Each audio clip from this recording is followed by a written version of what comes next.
Turn your living room into a joyful, hands-free playroom with CoComelon Sing and Play with JJ. Your child sings, moves, and learns right alongside JJ and friends, all on the big screen. It's designed thoughtfully to spark speech, rhythm, and coordination through songs and active play.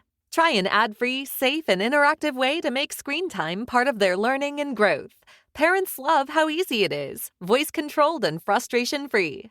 Kids love every moment of singing, laughing, and playing along. It's fun for them, and it's feel-good for you. Available now in the Volley app on your smart TV. Just search Volley in your TV's app store and start your free trial of CoComelon Sing and Play with JJ today. That's CoComelon Sing and Play with JJ. Available now in the Volley app on your smart TV. Search Volley and start your free trial today. Volley.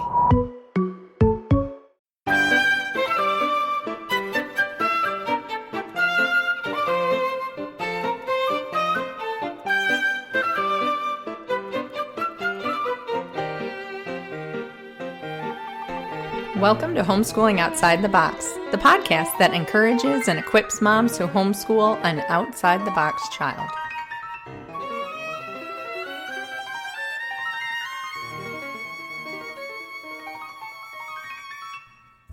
Hey there, I'm Cindy Renna, and thank you so much for listening.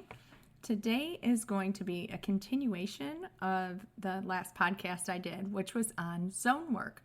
So if you haven't listened to that one, you might want to pop over and listen to that first, and then this one, when I reference that, will make a little more sense, or you could just listen to this one now, and that'll be fine too.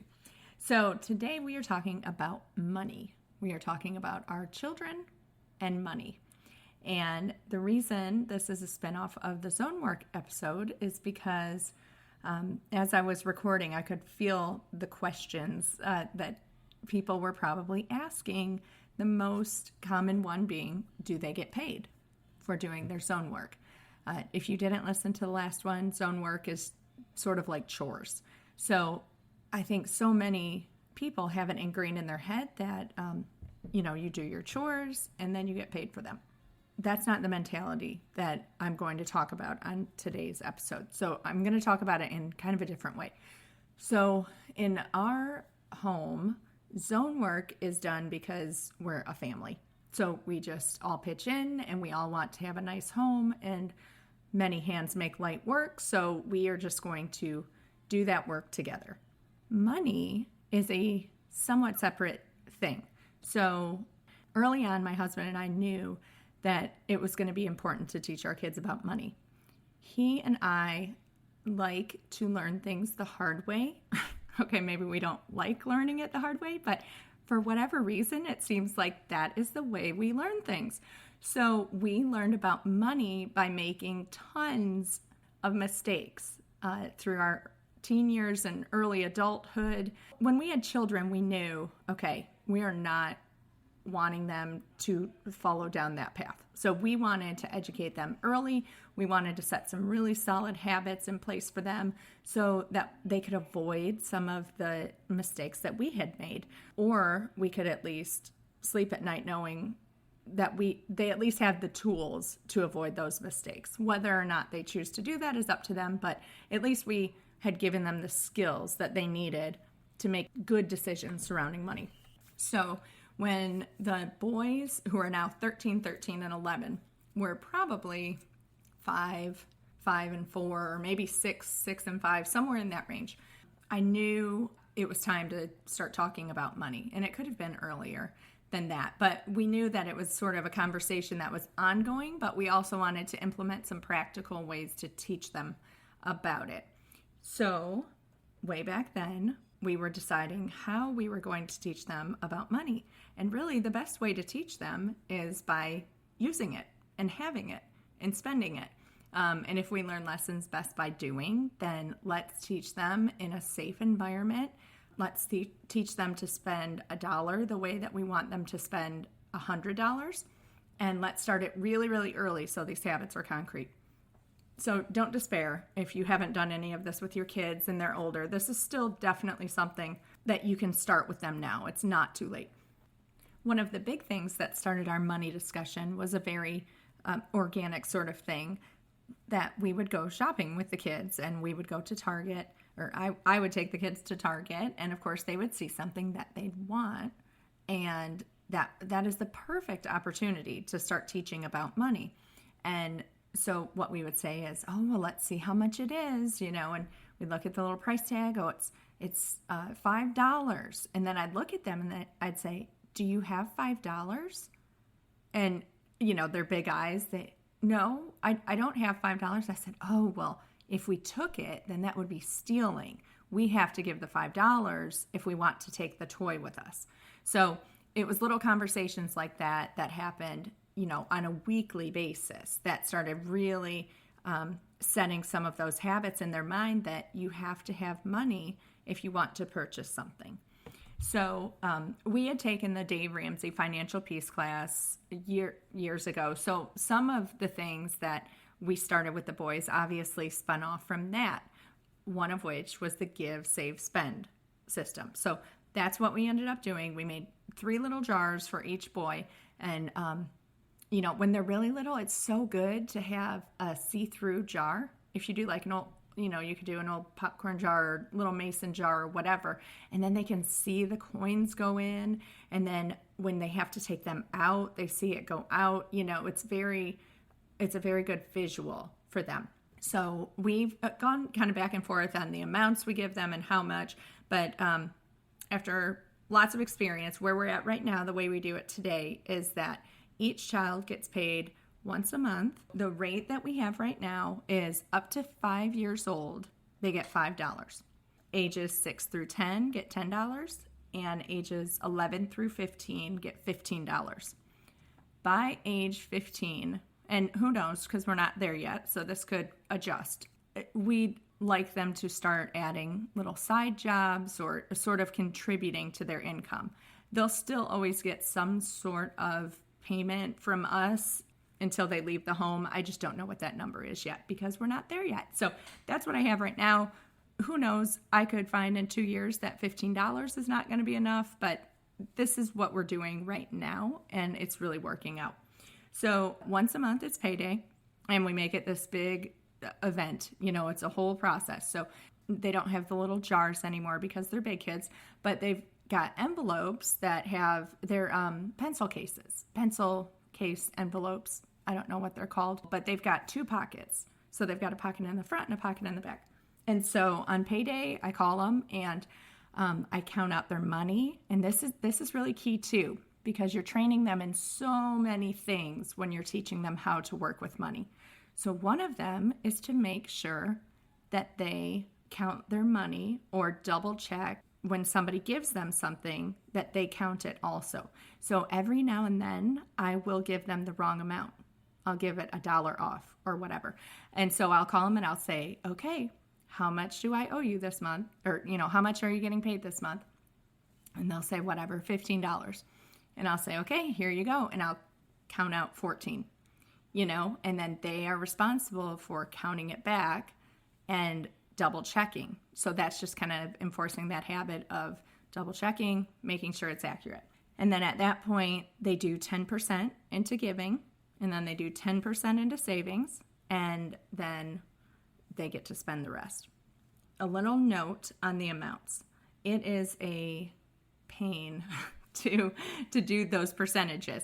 So obviously you can't just hand them a $10 bill. It needs to be broken. So before you get the money out of the bank to do this or cash back or whatever it is, if they're getting $5 for the month, they're going to need 4 single dollar bills and 4 quarters. So they can break up 50 cents into giving, 50 cents into savings, and then have the 4 into spending. So they can do their percentages. So you're also working with math. They're figuring out how to do percentages. Obviously, it's working on their faith and their, working that muscle of this doesn't belong to me. God has given me this to manage. I'm to be a good steward. This is not just all mine. So, we always give first. That goes back to God first. And then teaching them how to set a goal and reach it. So for savings, they have to take a note card and write what they are saving up for So let's say it's a new Lego set. They're going to write the name of the Lego set. They're going to look it up on the computer, find out how much it costs, where they can get it, maybe compare prices. So again, teaching lots of life skills here, and see where the best price is. And then they're going to write down the name of what they're saving for, where they can get it, and how much it is. And they're going to put that on a note card, and then they're going to stick it in their savings pocket. So then they're going to put money in their savings. Okay, so after we've been doing this a while, it's always fun for them to, before they put new money in their savings, to take out what's in there and count it and kind of see how close to their goal they are and figure out, how much more do I need? How many months is that going to take? That's all using practical everyday math skills. It's very, very important, though, you teach them. They cannot touch it. There's under no circumstances that they can go into that pocket and use it for something else. So they have to think very wisely. If they're saving up for something, the temptation might be to put all of their money after giving into the savings. And that's fine if they want to do that, but they just need to realize that means for the whole month, they're not going to have any money if, they want a chocolate bar from the store. So then if they're fine with that, they can put the money in the savings. In the beginning, it's a good idea for you to sort of keep up with how much they have in savings, just so everybody's on the same page and you can make sure money's not leaving the savings pocket. Okay, and then spending. That, of course, is the fun one that everybody loves the most. Our spending rules are very lax. It's at that point, it's their money. So as long as what they want to purchase does not break some sort of house rule, like they can't buy a video game that they're not allowed to play. Or we've got a couple with dairy allergies. They could not use that money to buy a chocolate bar unless it was dairy free. So aside from things like that, they can spend their money how they want to. And there's a couple reasons for this. I keep my lips zipped because experience is the best teacher. So if on payday, they've got $10 to spend, and they go and blow that $10. And then their brothers maybe have saved some of theirs, and later on in the month, their brother buys, we drive by Chick-fil-A and he says, hey, I have $5. Do you mind pulling in so I can get a milkshake? Sure, I can do that for you, and then the other one is saying, oh, well, I really wanted to get something too. Well, he's already spent all of his money, so he can't. So there'll be lots of opportunities for him to see what is worth spending his money on and what he maybe feels like, oh, that was a waste. I shouldn't have spent my money on that. And then, of course, the next month, he'll get another chance to decide how he's going to spend his money. So it's been really neat to watch them over the years become more and more selective about what they actually spend their money on. And it's so funny to have, Gracie coming up now. It's like deja vu because, I'm seeing all the same things that the boys did when they were 6. And, so she'll get her little money on payday and it'll be, Mama, can we go to Target, or can you order this for me off of Target, or can I buy a whole Chick-fil-A meal or whatever it is? Sure, we can do that. Or I'll always say, do you have enough money? And then we'll count it out. Okay, it costs $5. How much do you have? I have 6. So is that enough?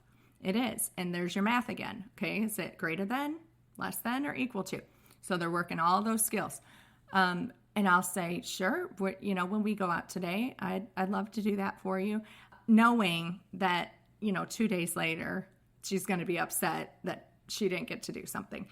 But again, and not enjoying that. I don't enjoy that. That sounded misleading. I enjoy that she is learning hard lessons now on such a small scale.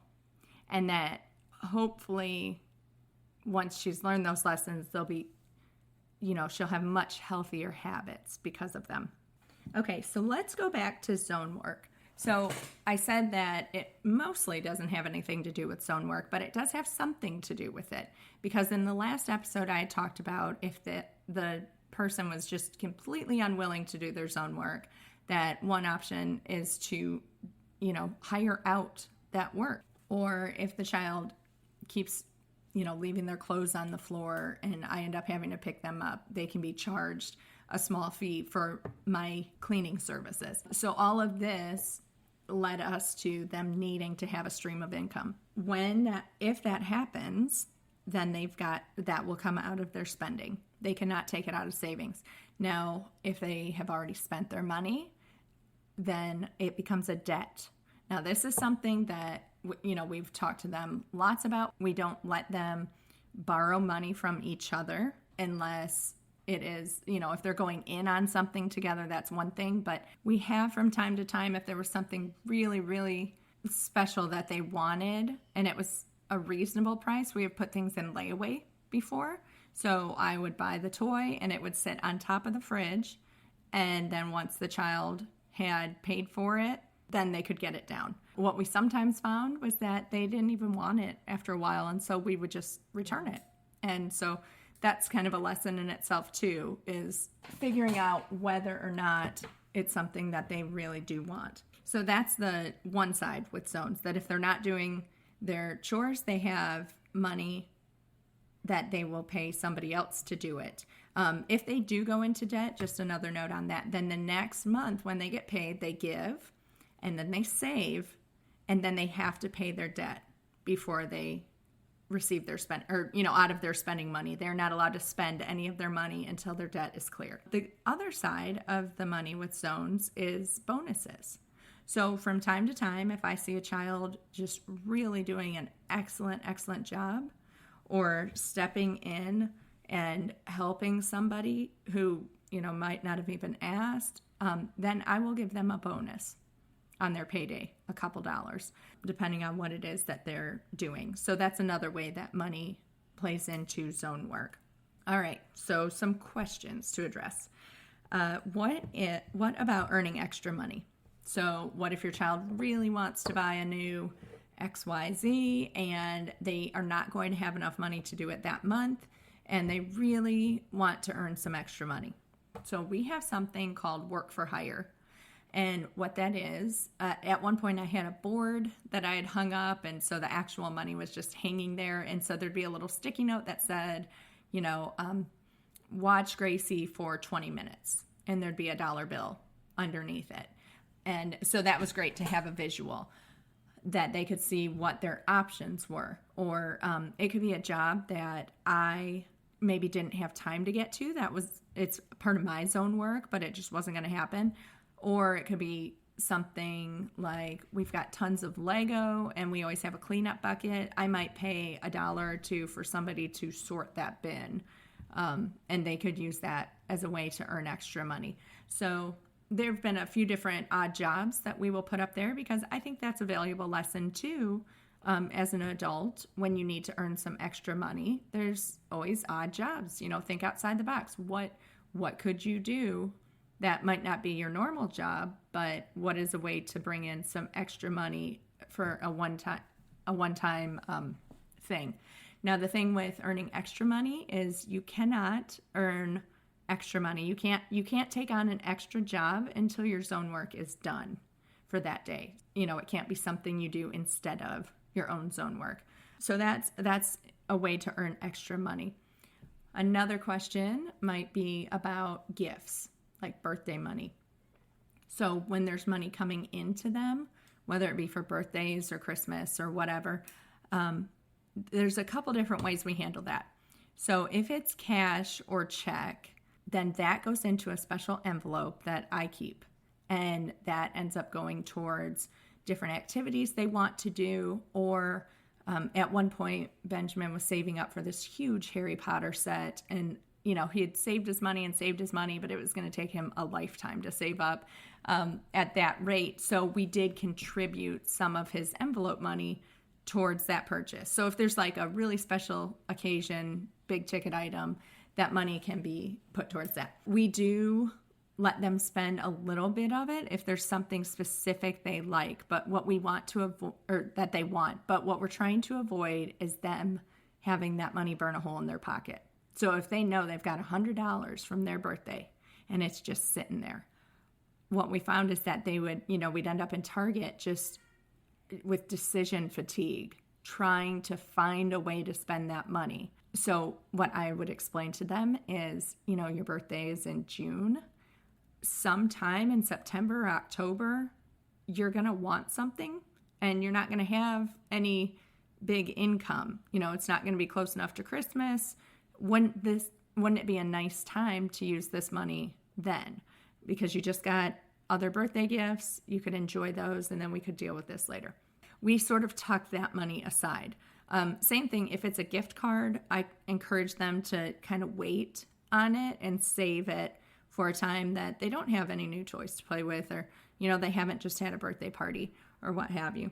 So that's sort of how we handle gift money. So teaching your kids to deal with money, especially at an early age, is a really, really valuable thing. Eventually, we'll move into the land of bank accounts and sort of teach them how that all works. But for now, it's been most valuable for them to use cash only, to see things right in front of their face, to know that if they don't have any money in that pocket, that means they don't have any money to spend. And also having the conversations when we do go to the store about, well, how much is it? And how much do you have? And how much more would you need to purchase that? And do you really think that's a valuable way to spend that money? And going through all of those real life scenarios with them on a very, very small level, so that these habits are ingrained in them and stable by the time they get to adulthood. That's the hope. So go ahead and let me know if you have any questions about money, anything that I didn't address that might be helpful. You can post them on the Facebook page at cindyrenna.com, Homeschooling Outside the Box, and I would love to answer those for you. That's it for today. So I hope you guys have a great week, and I will talk with you soon. Bye-bye. Thanks so much for listening to Homeschooling Outside the Box. If you are loving the show, please head over to iTunes and leave a review. This is a great way to help other moms just like you find encouragement in their homeschool with their outside-the-box child as well. For more encouragement, be sure to head to cindyrenna.com, and you can check out some great blog posts as well as a shop that will help equip you on your homeschooling journey.